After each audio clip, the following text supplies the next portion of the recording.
Welcome to our YouTube channel. Viewers, आप में से काफ़ी लोगों ने ऑफशोर बैंकिंग या ऑफशोर अकाउंट्स के बारे में सुना होगा। कुछ लोगों के दिमाग में ये अल्फाज सुनते ही करप्शन, फ्रॉड और मनी लॉन्ड्रिंग जैसे लफ्ज़ भी गूंजते होंगे, लेकिन शायद बहुत कम लोगों को पता होगा कि एक्चुअल में ये ऑफशोर बैंक्स और अकाउंट्स होते क्या हैं, ये कैसे वर्क करते हैं, ऑफशोर बैंक्स में अकाउंट्स खुलवाने का तरीका क्या होता है और इनमें किस तरह से पैसा ट्रांसफ़र किया या निकलवाया जाता है। आज की वीडियो में हम इसी टॉपिक पर बात करेंगे।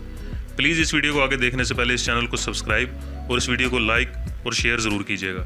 तो चलिए शुरू करते हैं बिना किसी तखीर के। ऑफशोर बैंक आसान लफ्ज़ों में एक ऐसा बैंक होता है जो कि आपकी डोमेस्टिक कंट्री से बाहर हो, मतलब फ़ॉरेन बैंक या गैर मुल्की बैंक जो आपकी रिहाइश वाली कंट्री में एग्जिस्ट ना करता हो।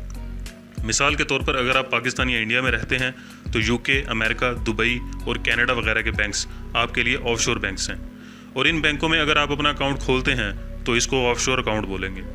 दुनिया में ज़्यादातर अमीर और एलीट क्लास के लोग ऑफशोर बैंक्स में अपने ऑफशोर अकाउंट्स खुलवाते हैं, लेकिन ऑफशोर बैंकिंग को ज़्यादातर नेगेटिव ही तस्वुर किया जाता है, क्योंकि ज़्यादातर लोग इन अकाउंट्स को अपना पैसा छुपाने, मनी लॉन्ड्रिंग करने या टैक्स बचाने के लिए इस्तेमाल करते हैं।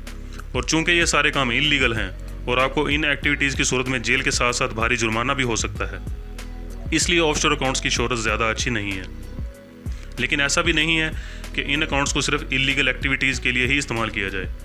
ऑफशोर अकाउंट का होना बिल्कुल लीगल भी हो सकता है। अगर आपका बिजनेस फॉरेन कंट्री में हो तो आप इस्तेमाल करें, या फिर इन्वेस्टमेंट करने के लिए इस्तेमाल करें, और या फिर आप इस सूरत में एक फ़ॉरेन कंट्री में अकाउंट खुलवाते हैं जब आपका ज़्यादातर वक्त उसी कंट्री में गुजरता हो।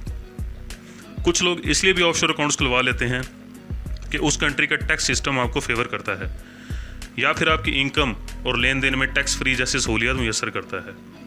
आप ऑफशोर अकाउंट खुलवाने के लिए रिक्वायरमेंट्स बाज़ औक़ात बहुत ही बेसिक दी जाती हैं, और आपकी ये पर्सनल इन्फॉर्मेशन, नाम, एड्रेस, सिटीज़नशिप और ऑक्यूपेशन वगैरह की डिटेल लेने के बाद अकाउंट खोल दिया जाता है। आपके पासपोर्ट और दीगर इन्फॉर्मेशन की मुकम्मल जांच पड़ताल के बाद आप सारी सहूलियत इस्तेमाल कर सकते हैं। कुछ बैंक्स आपको अपनी टर्म्स और कंडीशन पहले ही बताते हैं ताकि लोग इन अकाउंट्स को मनी लॉन्ड्रिंग या दूसरी इलीगल एक्टिविटीज़ के लिए इस्तेमाल ना कर सकें। ऑन टॉप आपसे फ्यूचर में होने वाली ट्रांजैक्शंस और ट्रांसफ़र्स के मुतालिक भी पूछा जा सकता है, लेकिन ये सिर्फ चंद बैंक्स ही करते हैं, जबकि बाकी बैंक्स बिल्कुल भी इस चीज़ की परवाह नहीं करते कि पैसा कहाँ से आ रहा है और उसका सोर्स क्या है, और अकाउंट में पैसा रखने वाले की सोर्स ऑफ इनकम क्या है, ये आगे कहाँ ट्रांसफ़र होगा और किस मकसद के लिए इस्तेमाल होगा। बैंक्स को बस अपने बिजनेस की परवाह होती है कि सिर्फ अकाउंट्स में पैसा आना चाहिए। इसी चीज़ को मद्देनज़र रखते हुए लोग अपने ऑफशोर बैंक्स की इन नरम और बाकायदा पॉलिसीज़ का फ़ायदा उठाते हैं, और धड़ाधड़ इन अकाउंट्स में दुनिया भर से रकम ट्रांसफ़र की जाती हैं।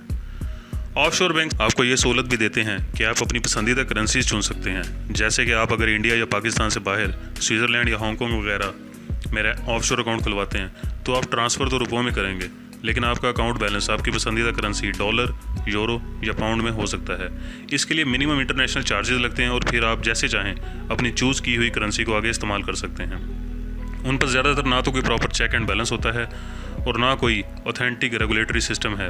ऊपर से उन बैंक्स की सख्त प्राइवेसी पॉलिसीज़ अकाउंट होल्डर्स की मुकम्मल सिक्रेसी रखती हैं, जिसकी वजह से काफ़ी दफ़ा ऑफशोर अकाउंट्स को गैर कानूनी और टेररिस्ट एक्टिविटीज़ के लिए भी इस्तेमाल किया जा चुका है। माजी में 9/11 वाक़े के बाद काफ़ी सख्ती हुई थी और बहुत सारे बैंकों के एसेट्स और उनकी डिटेल्स को FBI के ज़रिए मॉनिटर भी किया गया था। ताहम इन अकाउंट्स के ज़रिए की जाने वाली गैर कानूनी हरकत को पूरी तरह से रोका नहीं जा सका। दुनिया के ऐसे ममालिक का जिक्र यहाँ बेहद ज़रूरी है जहाँ के ऑफशोर बैंक्स इंतहाई शोहरत के हामिल हैं और जिनको बैंकिंग की दुनिया में टैक्स हेवन्स कहा जाता है। उन मुल्कों में जो 2 मुल्क सर फहरिस्त हैं उनमें स्विट्ज़रलैंड और हांगकॉन्ग शामिल हैं। हांगकॉन्ग की तो इकॉनमी को बूस्ट करने में ज़्यादातर हाथ ही उसके बैंक्स का है, और हांगकॉन्ग जैसी ही बैंकिंग पॉलिसी सिंगापुर की भी हैं। यही वजह है कि ये दोनों मुल्क दुनिया के अमीर तरीन मुल्कों की दौड़ में शामिल हैं। इनके बाद जो यूरोपियन मुल्क इस लिस्ट में शामिल है वह है जर्मनी, बेल्जियम और फ्रांस के दरमियान वाक़ एक छोटा सा मुल्क लक्समबर्ग। उसको भी टैक्स हेवन ही कहा जाता है। इस लिस्ट में आगे जो चंद ममालिक या जजीरे जिनमें ऑफशोर बैंकिंग अरूज पर है उनमें Belize, Ireland, UAE, Cayman Islands, Panama, Puerto Rico, British Virgin Islands और मॉरिशस जैसे ममालिक शामिल हैं। दुनिया के तकरीबन 80% अमीर लोग, जिनमें पॉलिटिशियंस, बिजनेसमैन, NGOs, सेलिब्रिटीज़ और हत्ता के नामी गिनामी क्रिमिनल्स भी शामिल हैं, ज़्यादातर के अकाउंट्स इन्हीं मुल्कों में हैं जिन ममालिक का इस वीडियो में नाम लिया जा चुका है। तो ये थी हमारी आज की इन्फॉर्मेटिव वीडियो।